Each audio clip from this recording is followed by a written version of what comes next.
अच्छा, कभी ये सोचा है कि एक जिंदा चीज को असल में जिंदा क्या रखता है? इसे एक बहुत ही कॉम्प्लेक्स अपने आप चलने वाली मशीन की तरह सोचिए। तो आज हम इसी मशीन के 4 सबसे जरूरी ऑपरेटिंग सिस्टम्स को समझने जा रहे हैं।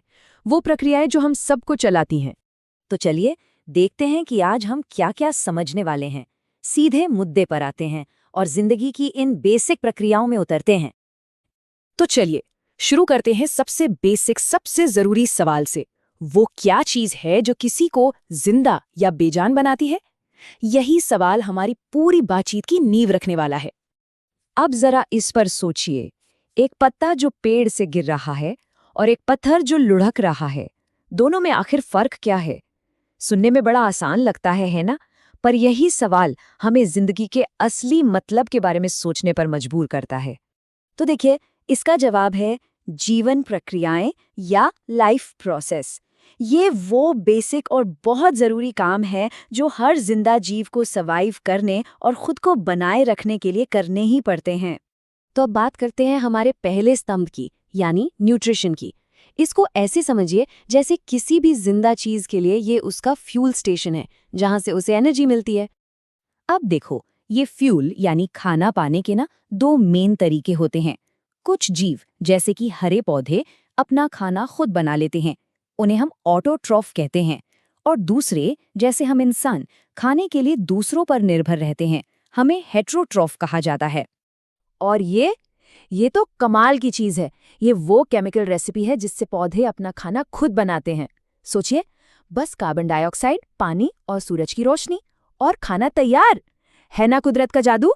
और हम जैसे हेटरोट्रॉफ्स का क्या? हमारे अंदर तो एक पूरी असेंबली लाइन चलती है।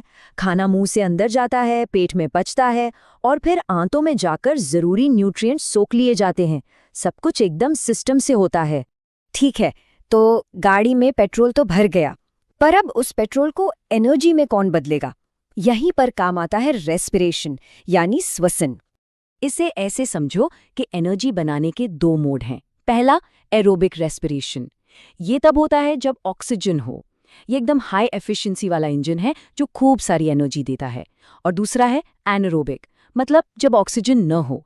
ये एक तरह का बैकअप जनरेटर है, काम चलाओ, जो बहुत कम एनर्जी देता है।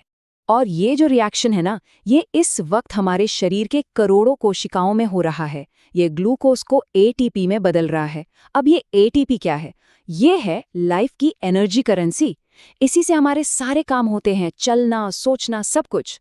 तो खाना पच गया, एनर्जी भी बन गई, लेकिन इस एनर्जी और न्यूट्रिएंट्स को शरीर के कोने कोने तक कौन पहुंचाएगा? इसके लिए चाहिए एक जबरदस्त लॉजिस्टिक्स नेटवर्क, यानी हमारा ट्रांसपोर्टेशन सिस्टम। और हम इंसानों में इस पूरे सिस्टम का बॉस कौन है? हमारा दिल। एक कमाल का पावरफुल पंप जिसमें 4 चेंबर होते हैं जो लगातार काम करता रहता है। और इस लॉजिस्टिक्स टीम में कौन कौन है? मेन प्लेयर है हार्ट, जो दिन रात पंप करता है। फिर है खून, जो सामान की डिलीवरी करता है। और फिर है आर्टरीज और वेन्स का पूरा जाल, मतलब हमारे शरीर के सुपर हाईवे।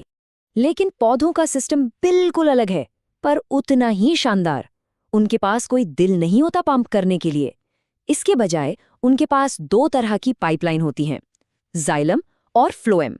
जाइलम पानी और मिनरल्स को जड़ों से ऊपर खींचता है, और फ्लोएम पत्तियों में बने खाने को पौधे के हर हिस्से तक पहुंचाता है। अब सोचिए, कोई भी फैक्ट्री चलती है तो उसमें कचरा भी तो निकलता है ना? बस जिंदा चीजों के साथ भी यही होता है।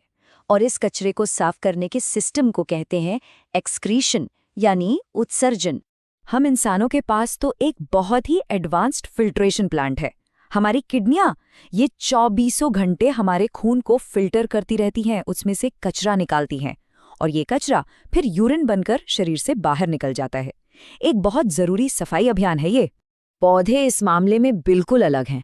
वो बहुत आसान तरीके अपनाते हैं। कुछ गैस वाला कचरा पत्तियों से बाहर निकाल देते हैं, कुछ कचरा अपनी पत्तियों में जमा करके उन पत्तियों को ही गिरा देते हैं। कितना सिंपल है। तो आखिर में चलिए इन सारी बातों को जोड़कर देखते हैं। ये जो 4 पिलर है ना, ये अलग अलग नहीं हैं। ये तो एक खूबसूरत कॉम्प्लेक्स ऑर्केस्ट्रा की तरह हैं, जिसे हम कहते हैं जीवन। और इस ऑर्केस्ट्रा में हर एक हिस्सा दूसरे के साथ परफेक्ट तालमेल में काम करता है। न्यूट्रिशन से एनर्जी का कच्चा माल मिलता है, रेस्पिरेशन उस एनर्जी को निकालता है, ट्रांसपोर्टेशन उसे सब जगह पहुंचाता है और एक्सक्रीशन सफाई का काम करता है। सब एक दूसरे पर निर्भर हैं। और ये हमें एक बहुत गहरे सवाल पर लाकर छोड़ देता है। अगर इस कमाल की मशीन का एक भी सिस्टम फेल हो जाए तो पूरी मशीन का क्या होगा? ये हमें याद दिलाता है कि जीवन कितना नाजुक और कितना खूबसूरत है और ये सारी प्रक्रियाएं कैसे एक दूसरे से जुड़ी हुई हैं।